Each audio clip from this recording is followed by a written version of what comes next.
Food safety is an important part of a great customer experience. Hi, I'm Brian Litteral. And I'm Carl Smith, and we want to welcome you to the four cornerstones of food safety. Did you know over 9 million people a year are sickened by the foodborne illness? Granted, most of those only experience a night of discomfort. But as many as 55,000 people every year require hospitalization because of foodborne illness, and over 1,000 people die each year. To protect the Waffle House brand, to help ensure that our customers have a great Waffle House experience, and because it's the right thing to do, we take food safety very seriously.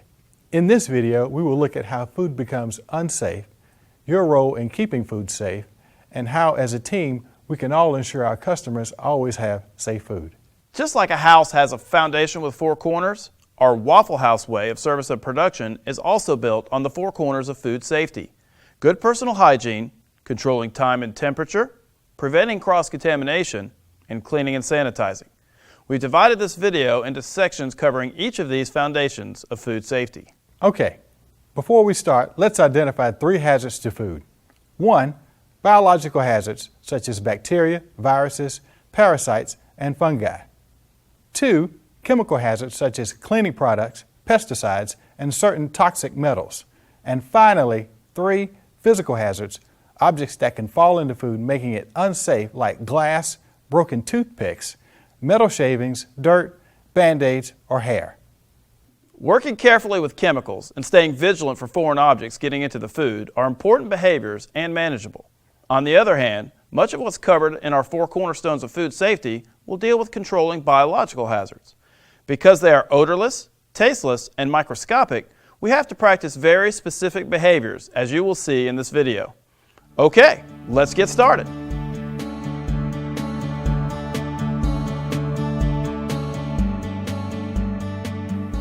People in poor hygiene are the #1 causes of foodborne illness.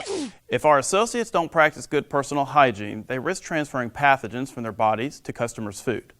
Hand washing, avoiding bare hand contact with ready-to-eat food, wearing clean uniforms, keeping fingernails natural, short, and unpolished, not wearing jewelry while handling food, using proper hair restraints, and only eating, drinking, smoking, chewing gum, or tobacco in designated areas are ways to ensure we keep food safe. Okay, let's watch while one of our associates describes the proper way to wash our hands. Okay, so we're going to go over how to properly wash our hands. First thing we want to do when we approach the sink is get a good base layer of water on our hands and arms. We're going to go all the way up to our elbows here.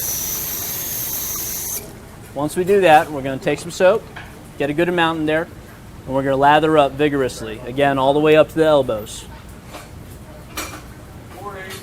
Once we're good with the soap, we're going to go back to the water. Total time, maybe 20 seconds for the whole process. And the easy way to judge this, that you're doing it correctly, is simply sing the ABCs or the birthday song to yourself.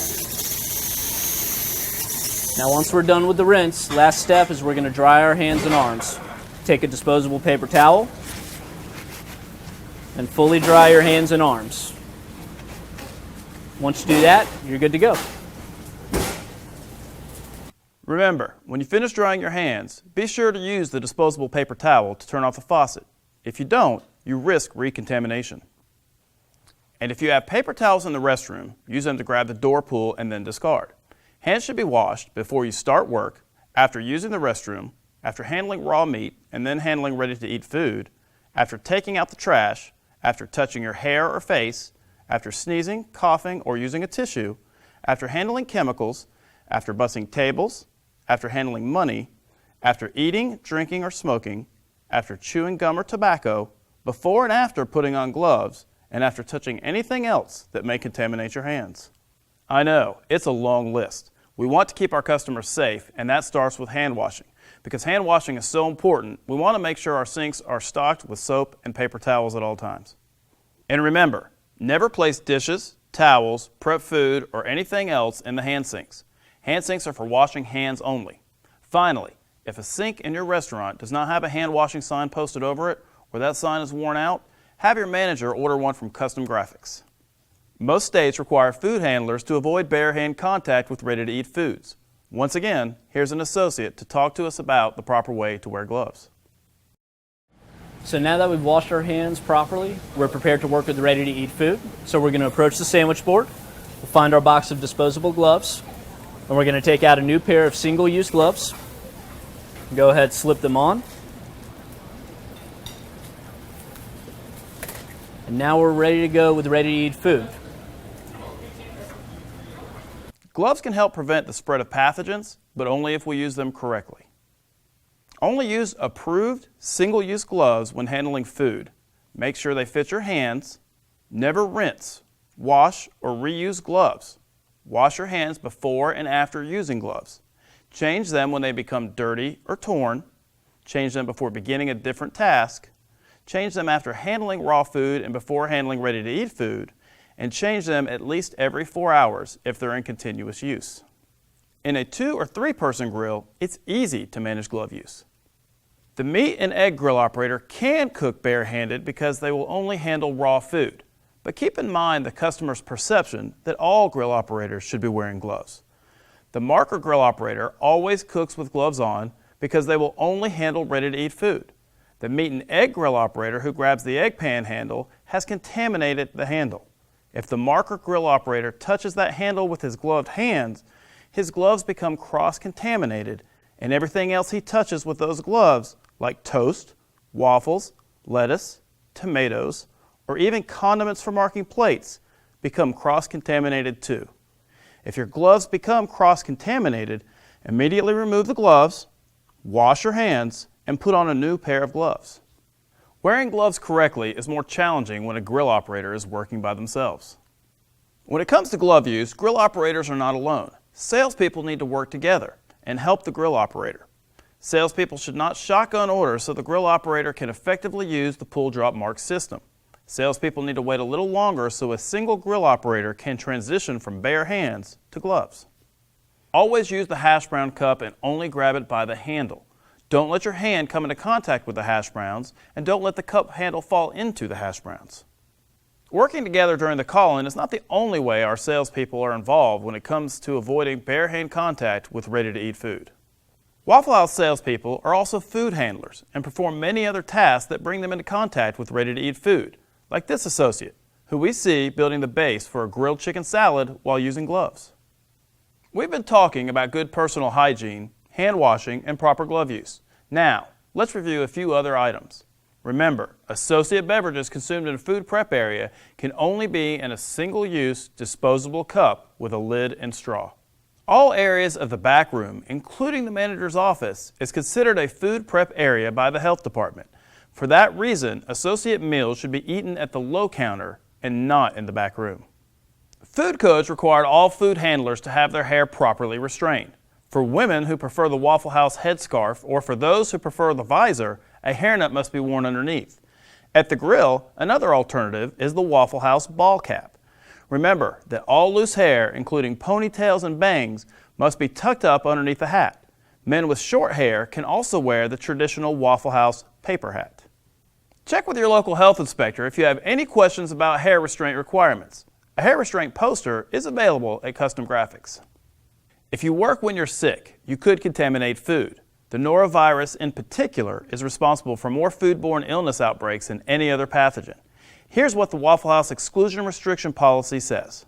The associate's responsibility is to inform management when they have these symptoms: vomiting, diarrhea, sore throat with fever, or jaundice.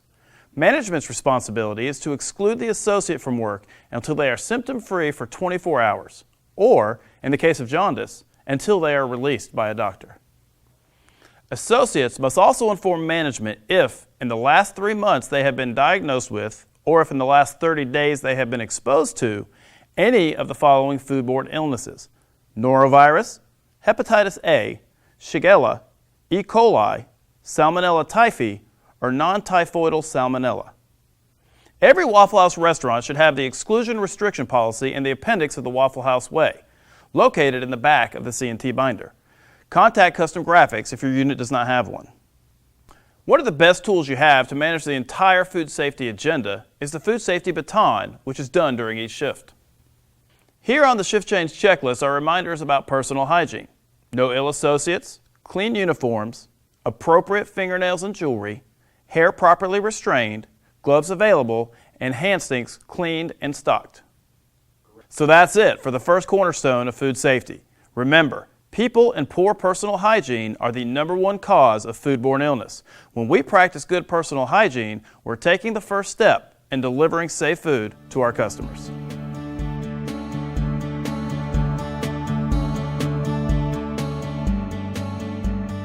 Now I want to talk to you about the second foundation of food safety, controlling time and temperature. Any type of food can be contaminated by pathogens, but certain foods are more susceptible than others. At Waffle House, those foods include dairy products, eggs, meat, chicken, grits, chili, gravy, and cut tomatoes. To keep these foods safe, we have to limit the amount of time they remain in the temperature danger zone. The danger zone is from 41 degrees to 135 degrees. This means we must hold cold food at 41 degrees or colder and hot food at 135 degrees or hotter. When the temperature of the food falls inside that range, the food only has 4 hours during which it is still safe to use. After 4 hours, that food must be thrown out. We have 2 tools that you need to use to ensure your hot and cold holding temperatures are correct: a correctly calibrated thermometer and the line check found on the food safety baton. Let's watch as an associate demonstrates the correct steps to calibrate a thermometer. Fill a glass with ice. Add water. Insert the thermometer probe into the ice water. Stir it around for a few seconds. Give it about 30 seconds. If it comes to rest on 32 degrees, you're good to go. If not, it would need to be adjusted according to the instructions provided with the thermometer. Now that you're sure the thermometer is reading accurately, you're ready to use the line check on the food safety baton to check the hot and cold holding temperatures around the restaurant. The unit manager or person in charge needs to confirm the temperature of our hot held foods every 3 hours according to this schedule. At the same time, check the temperatures in all the refrigerators, including the walk-in when possible. Temperatures are also very important when cooking meats.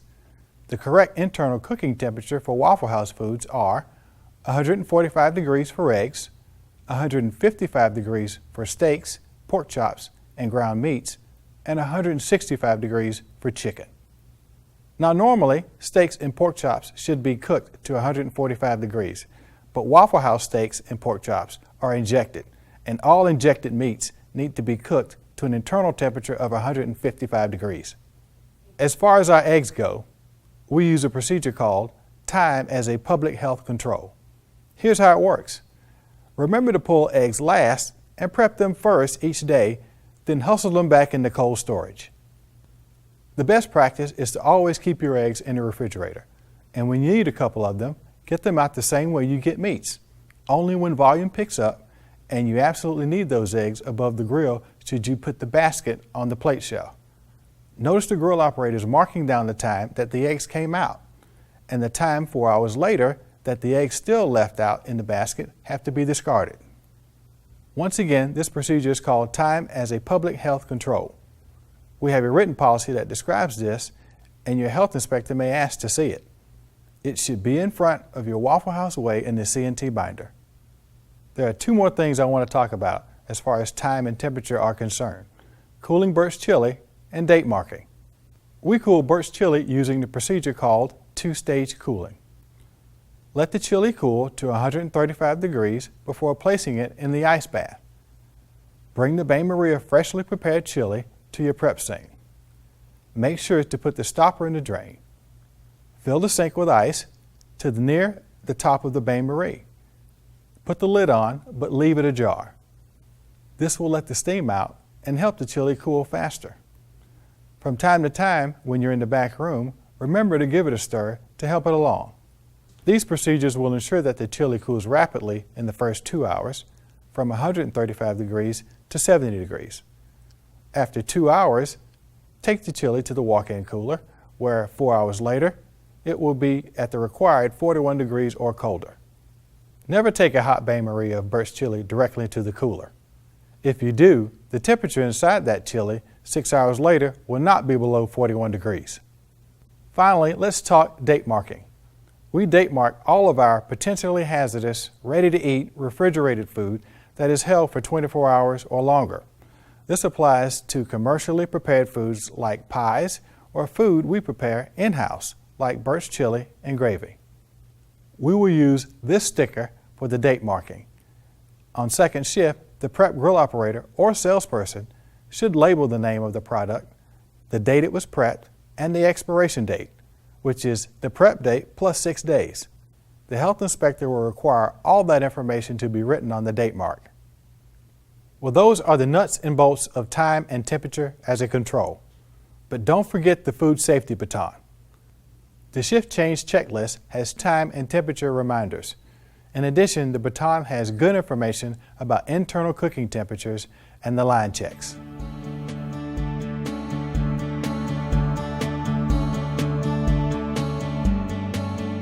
Welcome to the third cornerstone of food safety, preventing cross-contamination. Preventing cross-contamination involves how we store food, utensils, and equipment, as well as how we serve food. Let's start by looking at how we store food. Wrap or cover food before storing it. Store food only in containers intended for food and only in designated food storage areas, and never near chemicals. Store food away from the walls and at least 6 inches off the floor. Always, and I mean always, store ready-to-eat food above raw meat and poultry. When you have to stack the similar foods vertically in a refrigerator because of space limitations, there is a strict top-to-bottom stacking order that must be followed. We put ready-to-eat foods on top. Below that, whole meats like bacon and country ham. Then ground meats and injected meats like our steaks and pork chops. Finally, chicken goes on the bottom. You can see how this unit manager has correctly stacked food in his walk-in cooler. When it comes to eggs, it's best to stack them by themselves or on the same shelf as whole meats. A 6-inch separation will work in areas where there is limited shelf space. Now, what we've described applies to the walk-in cooler or out on the grill line. When it comes to utensils, always store them with the handles up.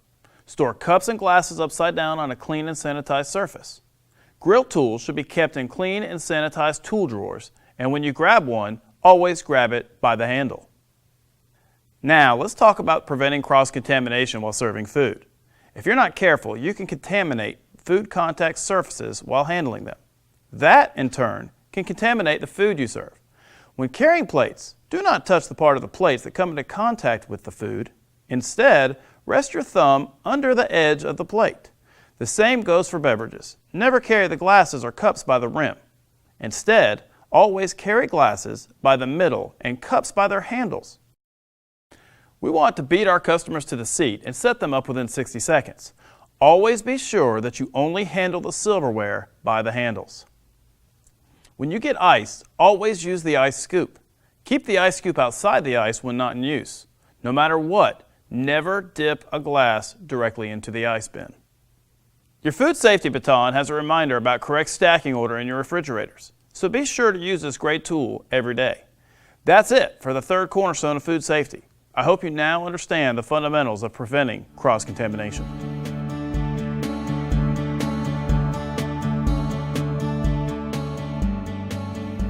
Now I'd like to talk to you about the fourth cornerstone of food safety, cleaning and sanitizing.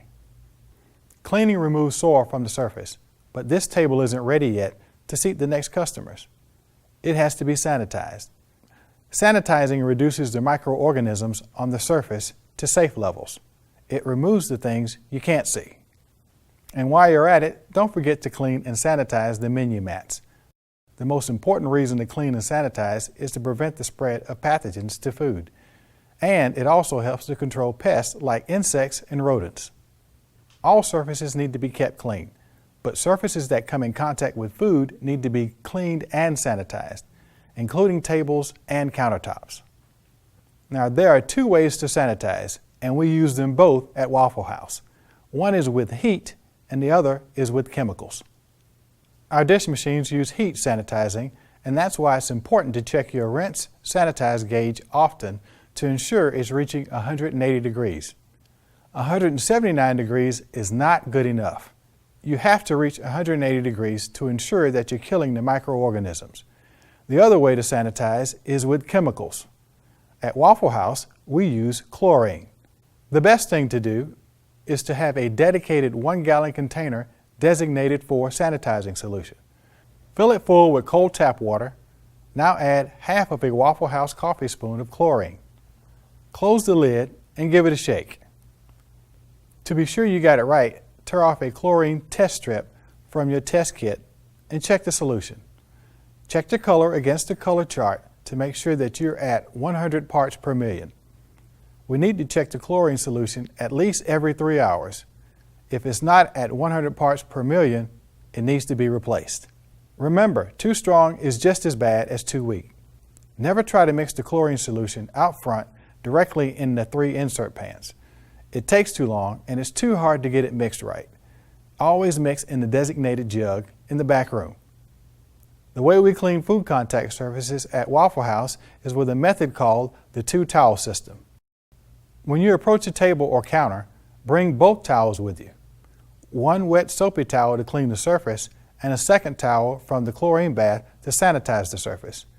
Each towel should be well wrung out so that the table is left damp but not wet. Allow the table to air dry. Most of the utensils we handle have to be cleaned and sanitized after every use. We've been concentrating on things the customers touch, like plates, cups, silverware, tables, and menus. Now let's focus on the grill. Omelet cups must be cleaned and sanitized and stored upside down after each use. That's why you have several of them. It's not good enough to just spray them out with the cold water pre-rinse before running them through the dish machine. Omelet cups should be scrubbed clean beforehand. If you don't, this is what you can get in a very short time. When it's slow, grill tools should be cleaned and sanitized after each use. But during a rush or on a busy shift, our tools are considered in continuous use. The protocol for tools in continuous use is to clean and sanitize at least every 4 hours. Your spatula, grill scrape, and chef's knife should be swapped out for fresh ones, not only at shift change, but also once during the middle of the shift. Use the 2-towel system to clean and sanitize the cook's board too. Storing chemicals safely is something we all have to pay attention to. Chemicals should never be left near food. This unit has all of its chemicals on the lowest shelf on the rack and doesn't have any food stored on it. Just like when you work with any other tool, your job is not finished until you put your tools away. Always take the extra few seconds to put chemicals away. Failure to do so is an accident waiting to happen and can make someone very, very sick. Garbage can contaminate food and equipment if it's not handled safely. It can also create odors and attract pests. Remove garbage as quickly as possible. Make sure the garbage bags are securely tied off and that you keep the dumpster doors closed. As often as needed, take your garbage cans to the can wash out back and give them a thorough cleaning inside and out. If the power goes out and you don't use to-go supplies, you will have to clean and sanitize dishes, glasses, and cups in the 3-compartment sink. The 3-compartment sink setup is posted near the sink. It is also available in the cleaning and sanitizing section of the Waffle House Way in the back of your C&T. Become familiar with this setup. Your health inspector may ask you. The last thing I want to talk about is waffle bakers. Some states may have different procedures. We are now able to pre-clean waffle bakers outside in Georgia, and other states may soon allow this as well. Every restaurant should have the latest version of the waffle baker cleaning poster for their state. One of the keys to having the best looking waffle bakers is to rotate them daily. Don't wait until the grids turn black. Just as you learned in the other parts of the video, your food safety baton has several reminders about proper cleaning and sanitizing. It reminds you to change the chlorine solution, have your chlorine test strips available, store your chemicals properly, and complete end-of-shift cleaning responsibilities. Be sure to use this great tool. Well, that's the 4th and final cornerstone of food safety. Cleaning and sanitizing is an important part of providing safe food to our customers. I hope you've enjoyed our presentation on the 4 cornerstones of food safety. Food safety is an important part of a great customer experience, but it's more than that. Practicing good personal hygiene, avoiding time and temperature abuse, preventing cross-contamination, and proper cleaning and sanitizing are just the right things to do. Our customers should know that when they eat with us, the food will be delicious, served hot and fresh, and just the way they ordered it, and that there won't be any unpleasant surprises later. Thanks for your attention, and thanks for all you do under the yellow sign.